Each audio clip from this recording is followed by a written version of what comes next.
Alice गहरी नींद में थी जब उसे अचानक लगा कि कोई उसकी हथेली चाट रहा है। आधी नींद में उसने सोचा कि शायद उसका कुत्ता होगा, लेकिन उस अजीब सी बनावट को महसूस करते ही वह पूरी तरह जाग गई। उसके सामने एक विशाल काला सांप था। उसे उसी सुबह की घटना याद आ गई जब उसने इसे पहली बार देखा था। सब लोग डर के मारे सहमे हुए थे, सिवाय एक लड़की के जो आगे बढ़ी थी। उस लड़की ने उस विशाल सांप से कहा कि वे लोग महान पूर्वज को सम्मान देने आए हैं और उससे रास्ता दिखाने की विनती की। सबके आश्चर्य से सांप ने बात समझ ली और सचमुच उन्हें रास्ता दिखाया। लेकिन एलिस उलटी दिशा में चली गई।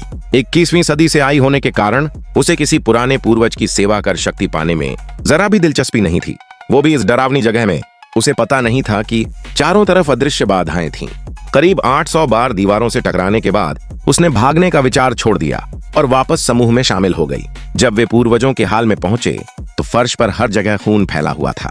सब लोग कांप रहे थे। जैसे ही पूर्वज प्रकट हुए, सब घुटनों के बल बैठ गए, सिर झुकाए, एक शब्द तक नहीं बोले। लेकिन जिज्ञासु एलिस चुपके से देखने से खुद को रोक नहीं पाई। वह दंग रह गई।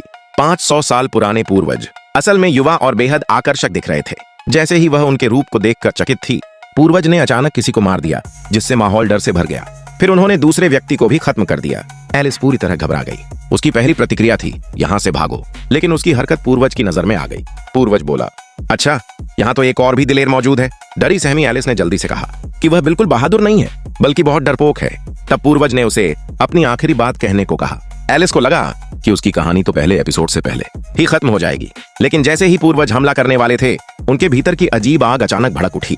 उसे दबाने के लिए उन्होंने सभी को हाल से बाहर निकाल दिया। एलिस बाल बाल बच गई थी, लेकिन उसने पूर्वज का अस्थिर स्वभाव देख लिया था। वह तुरंत वहां से जाना चाहती थी, लेकिन कोई रास्ता नहीं था। मजबूरी में उसने एक धूप वाली जगह ढूंढी और दिन प्रतिदिन जैसे तैसे रहने लगी। रात को जब वह गहरी नींद में थी, वही काला सांप उसके कमरे में आ गया। आधी नींद में उसने फिर सोचा कि शायद उसका कुत्ता होगा, लेकिन जैसे ही उसकी त्वचा पर वह अजीब एहसास हुआ, वह घबरा कर उठ बैठी। सांप को देखकर वह कांपने लगी।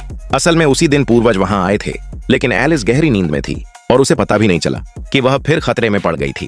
काला सांप एलिस की आत्मिक ऊर्जा की ओर खिंचा चला आया था, लेकिन पूर्वज के रहते वह उसे लेने की हिम्मत नहीं कर पाया, इसलिए रात में चुपके से लेने आया, ये समझकर कि सांप सिर्फ आत्मिक ऊर्जा चाहता है। एलिस ने राहत की सांस ली और उसे भरकर कटोरा दे दिया। उस दिन के बाद एलिस और सांप अच्छे दोस्त बन गए। वह एक और दिन बच गई थी, जिससे वह खुश थी, लेकिन उसकी किस्मत जल्दी ही बदल गई।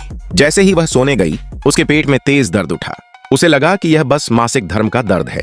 उसे पता नहीं था कि उसके भीतर छिपा दानव विष अब जाग चुका है।